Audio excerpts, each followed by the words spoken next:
दोस्तों आज मैं आपको भारत में औद्योगिक क्षेत्रों के प्रकारों के बारे में बताने वाला हूं। जी हां, भारत में अलग अलग टाइप के औद्योगिक क्षेत्र हैं। सबसे पहले आते हैं मेजर क्लस्टर्स, यानी कि ऐसे औद्योगिक क्षेत्र जो भारत में सबसे बड़े हैं। बड़े से मेरा मतलब ये है कि इनका पूरा फैलाव एक पूरे राज्य, दो राज्यों या दो से ज़्यादा राज्यों तक भी हो सकता है। उनको मेजर क्लस्टर कहा जाता है। अब आप एक चीज़ सोचिए कि कोई जगह औद्योगिक क्षेत्र कब बनती है? जब वो जगह बिल्कुल समतल हो, वहाँ पर परिवहन अच्छा हो, मतलब कच्चा माल आसानी से लाया जा सके, उत्पाद ले जाया जा सके। इसके अलावा वहाँ पर दूसरे साधन भी मौजूद हों, जैसे कि अच्छी लेबर मिल जाए जो सस्ते में काम कर दे, पानी मिल जाए, कच्चा माल मिल जाए, भौगोलिक स्थिति हमेशा अपने कंट्रोल में रहे। ऐसी जगह औद्योगिक क्षेत्र आसानी से बन जाती है। भारत में जो मेजर क्लस्टर्स हैं उनमें सबसे पहले आता है झारखंड पश्चिम बंगाल बेल्ट। ये जो बेल्ट है ये छोटा नागपुर हुगली क्षेत्र के अंदर मौजूद है। इस क्षेत्र में आपको खनिज संसाधन, कोयला और लौह अयस्क बहुत ज़्यादा मिलेंगे और यही कारण है कि यहाँ पर लौह और इस्पात उद्योग यानी कि आयरन और स्टील इंडस्ट्री जो है वो बहुत ज़्यादा फली फूली है, जैसे कि जमशेदपुर और बोकारो जैसी जगह। कोयला खनन जैसे उद्योग यहाँ पर आपको मिलेंगे। भारी इंजीनियरिंग उद्योग देखने को मिलेंगे। जूट इंडस्ट्री, इसके बारे में मैंने आपको कल की ही वीडियो में बताया था। रसायन इंडस्ट्री और रेलवे लोकोमोटिव उद्योग, ऐसे बहुत सारे बड़े बड़े उद्योग आपको इस बेल्ट में देखने को मिल जाएंगे। तो खनिज से रिलेटेड जितने भी उद्योग है वो आपको इस झारखंड पश्चिम बंगाल बेल्ट में देखने को मिलते हैं। दूसरी बेल्ट आती है मुंबई पुणे बेल्ट। ये भारत का सबसे बड़ा विविधतापूर्ण औद्योगिक क्षेत्र है, यानी कि यहाँ पर बहुत अलग अलग टाइप के उद्योग मौजूद हैं, जैसे कि सूती वस्त्र उद्योग, कॉटन टेक्सटाइल का उद्योग है। पेट्रोकेमिकल आपको देखने को मिलेगा यहाँ पर। ऑटोमोबाइल यानी कि कार वगैरह बनाने का, आईटी उद्योग, इलेक्ट्रॉनिक्स उद्योग, फार्मास्यूटिकल्स और अंत में फिल्म उद्योग यानी कि बॉलीवुड। ये एक जगह इतने सारे उद्योगों को होल्ड करती है, इसलिए ये जगह भारत का सबसे ज्यादा विविधतापूर्ण औद्योगिक क्षेत्र माना जाता है। तो खनिज संबंधी उद्योग आपको कहाँ मिलेंगे? ईस्टर्न साइड में मिलेंगे, झारखंड पश्चिम बंगाल इस एरिया के अंदर। इसके अलावा विविधतापूर्ण उद्योग जिस जगह पर है वो जगह कहाँ पर है? वो मुंबई पुणे बेल्ट के अंदर है। तीसरी आती है अहमदाबाद वडोदरा क्षेत्र। अहमदाबाद को भारत का मैनचेस्टर भी कहा जाता है। ये जो बेल्ट है ये सूती वस्त्र, पेट्रोकेमिकल और डेयरी, जैसे कि अमूल डेयरी आपको पता होगा, हीरे तराशने, रसायन और फार्मास्यूटिकल्स के लिए बहुत ही इंपॉर्टेंट क्षेत्र माना जाता है। तो मतलब इस जगह पर ये सारे उद्योग आपको प्रमुख रूप से देखने को मिलते हैं और ये छोटी मोटी जगह नहीं है, बहुत बड़ी है। फिर आता है बेंगलोर कोयम्बटूर मदुरै बेल्ट। ये भी बहुत बड़ा बेल्ट है। ये पूरे दक्षिण भारत का सबसे प्रमुख औद्योगिक हब माना जाता है। इसमें भी बेसिकली जो बेंगलोर है वो आईटी के लिए, एरोस्पेस जैसे कि इसरो और एचएएल और मशीन टूल्स के लिए बहुत ही इंपॉर्टेंट माना जाता है। इसके अलावा कोयम्बतूर की बात करोगे तो वो सूती वस्त्र, पंप और मोटर्स जैसे कि इंजीनियरिंग उसके लिए, और मदुरै की बात करोगे तो वस्त्र निर्माण के लिए ये पूरा उद्योग जाना जाता है। तो तीन हो गए, बेंगलुरु, कोयम्बतूर और मदुरै, ये पूरा एक ही बेल्ट हो जाता है। फिर भारत के आखिरी मेजर क्लस्टर की बात करोगे तो वो है दिल्ली और उसके आसपास का क्षेत्र जो कि एनसीआर का क्षेत्र है। इस क्षेत्र में ऑटोमोबाइल बनते हैं, यानी कि जो कारें वगैरह हैं वो निर्मित होती हैं। गुरुग्राम और मानेसर जैसे इलाके बहुत इंपॉर्टेंट है इसके अंदर। इसके अलावा आईटी और आईटीईएस उद्योग बहुत इंपॉर्टेंट है यहाँ पर। हल्के इंजीनियरिंग उत्पाद यहाँ बनते हैं। याद रखना, भारी इंजीनियरिंग उत्पाद कहाँ बनते हैं? वो झारखंड और पश्चिम बंगाल के बेल्ट में बनते हैं। जो हल्के वाले हैं वो यहाँ बनते हैं। उपभोक्ता सामान, इलेक्ट्रॉनिक्स और परिधान यानी कि गारमेंट्स वगैरह, इन सब के लिए ये एरिया बहुत मशहूर माना जाता है।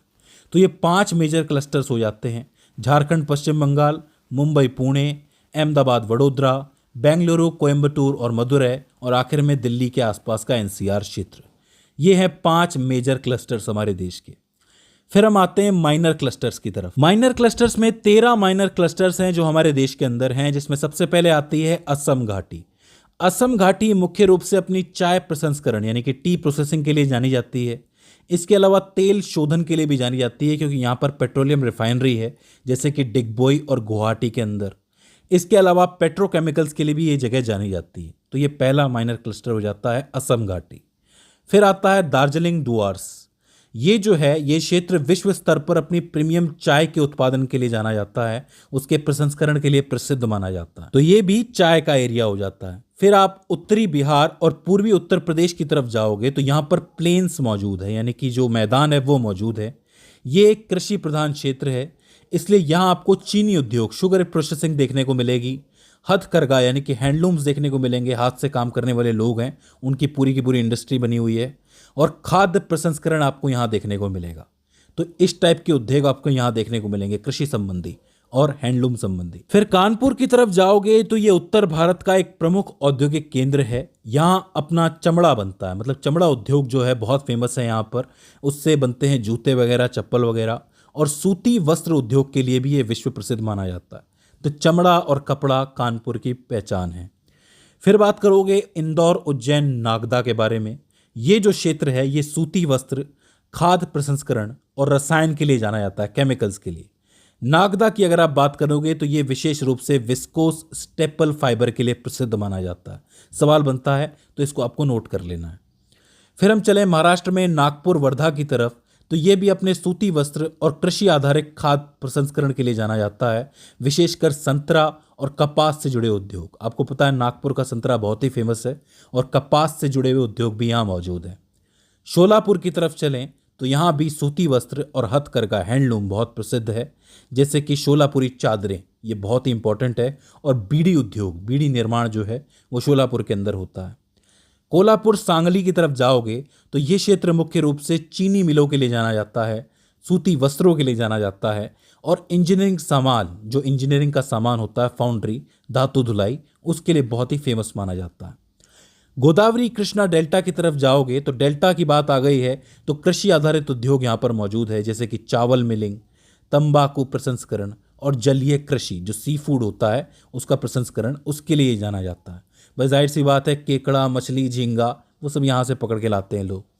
बेलगांव की बात करोगे, बेलगावी जिसको कहते हैं, जो धारवाड़ का एरिया है, यहाँ हल्के इंजीनियरिंग सामान, सूती वस्त्र, हाइड्रोलिक्स और ऑटो कंपोनेंट्स, जो कार के कंपोनेंट्स होते हैं, पार्ट वगैरह होते हैं, वो सब यहाँ बनते हैं। मालाबार और त्रिचूर की तरफ जाओगे तो कोयर, जो नारियल की जटा होती है उसका उद्योग, वस्त्र उद्योग, काजू प्रसंस्करण और टाइल, जो रूफिंग टाइल्स होती है उनका निर्माण यहाँ पर होता है। फिर एक खास जगह आती है कोल्लम के अंदर, क्विलोन जिसको हम कहते हैं। ये जगह अपने काजू प्रसंस्करण, जो कैश्यू प्रोसेसिंग होती है उसके लिए जाना जाता है, नारियल की जटा उत्पादों के लिए जाना जाता है, और समुद्री खाद्य प्रसंस्करण के लिए जाना जाता है, सी फूड के लिए जाना जाता है।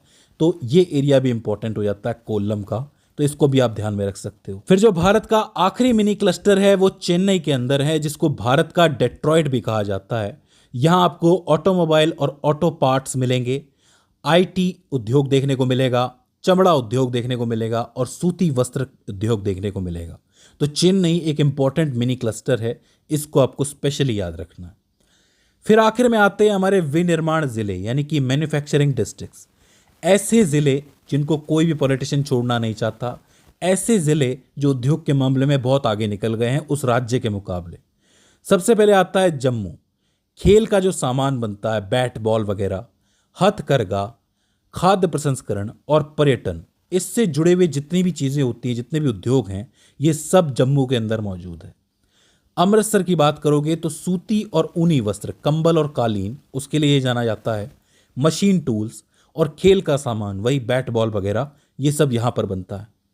फिर रामपुर की तरफ जाओगे तो चीनी उद्योग, डिस्टिलरी, शराब निर्माण, वस्त्र और ऐतिहासिक रूप से चाकू निर्माण, उसके लिए प्रसिद्ध जगह मानी जाती है। विशेषकर रामपुरी चाकू का नाम आपने सुना होगा, तो ये जिला इसके लिए जाना जाता है। फिर आगरा शहर की बात करोगे तो ये अपने चमड़े के जूते और सामान के लिए बहुत फेमस है। इसके अलावा फाउंड्री और संगमरमर के जो हस्तशिल्प हैं उसके लिए भी ये विश्व के अंदर फेमस है। इतना बड़ा ताजमहल वहाँ पर बना हुआ है, ऑब्वियस सी बात है कि हस्तशिल्प के लिए तो फेमस होगा ये उद्योग। लेकिन जब मैं छोटा था, बचपन में मेरा आगरा जाना बहुत बार होता था, तो मैं चमड़े के जूते बहुत देखता था। कभी कोई रिक्शा वाला लेके जा रहा है, कभी कोई ट्रक वाला लेके जा रहा है, और मैं सोचता था कि कितने जूते हैं यहाँ पर, क्या काम होता है यहाँ पर। फिर जाके बाद में पता चला कि पूरा का पूरा उद्योग ही यहाँ पर मौजूद है। फिर चलें गुजरात के कच्छ जिले की तरफ, तो यहाँ पर नमक उत्पादन बहुत ज़्यादा होता है। ये भारत का सबसे बड़ा नमक उत्पादक क्षेत्र है। सीमेंट उत्पादन यहाँ होता है।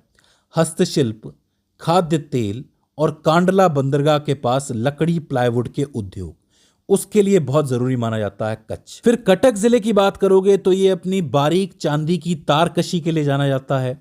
सूती वस्त्र, कागज और मिश्र धातुओं के उद्योग के लिए जाना जाता है। जबलपुर चलोगे तो रक्षा निर्माण, जो आयुध कारखाने हैं उनके लिए बहुत ही फेमस है।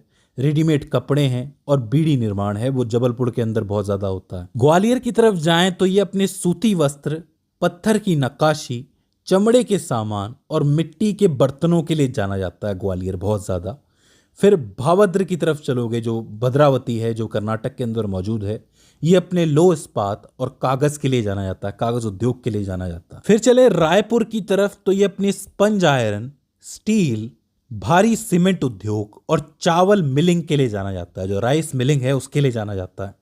निज़ामाबाद की तरफ जाओगे तो चीनी उद्योग, चावल मिलिंग और बीड़ी निर्माण, ये कुछ इंपॉर्टेंट उद्योग यहाँ मौजूद है। आदिलाबाद के अंदर सूती वस्त्र, कागज और सीमेंट उद्योग बहुत ही ज़्यादा फैला हुआ है। उत्तरी आरकोट की तरफ चलें, जो वेल्लोर, आम्बूर और रानीपट क्षेत्र के अंदर फैला हुआ है, वहाँ पर आपको चमड़ा शोधन, जो लेदर टैनिंग है, उसका उद्योग देखने को मिलेगा। और चमड़े के उत्पादों के निर्यात के लिए ये जगह भारत में एक बहुत बड़ा केंद्र है, तो उसके लिए जाना जाता है। तिरुनवेली की तरफ चलें तो यहाँ सूती वस्त्र, सीमेंट, पवन ऊर्जा के उपकरण और माचिस पटाखा निर्माण बहुत ज़्यादा होता है, तो उसके लिए उद्योग जाना जाता है। और जो भारत का आखिरी मैन्युफैक्चरिंग ज़िला आता है जो इम्पोर्टेंट है, वो है रामनाथपुरम। वो अपने नमक उत्पादन, मछली पकड़ने और साथ ही सी फूड सप्लाई करने और हथकरघा उद्योग के लिए बहुत ज़्यादा जाना जाता है। तो ये 15 इंपॉर्टेंट मैन्युफैक्चरिंग ज़िले हो जाते हैं जो देश में किसी भी राज्य में सबसे इंपॉर्टेंट माने जाते हैं और पूरे व्यापार में अपनी इंपॉर्टेंट छाप छोड़ते हैं। तो दोस्तों, मुझे उम्मीद है कि ये औद्योगिक क्षेत्र आपको समझ में आ गए होंगे। मेजर क्लस्टर अलग, माइनर क्लस्टर अलग और मैन्युफैक्चरिंग डिस्ट्रिक्ट अलग। दोस्तों, मुझे उम्मीद है कि इस वीडियो से आपने कुछ ना कुछ नया ज़रूर सीखा होगा और ये वीडियो आपके लिए हेल्पफुल साबित रही होगी। अगर इसके बाद भी इसके अंदर आपको कोई क्वेरी आती है, कोई दिक्कत आती है, तो आप हमें कमेंट सेक्शन में बता सकते हैं। तो दोस्तों, आज की इस वीडियो के अंदर बस इतना ही। See you in the next one.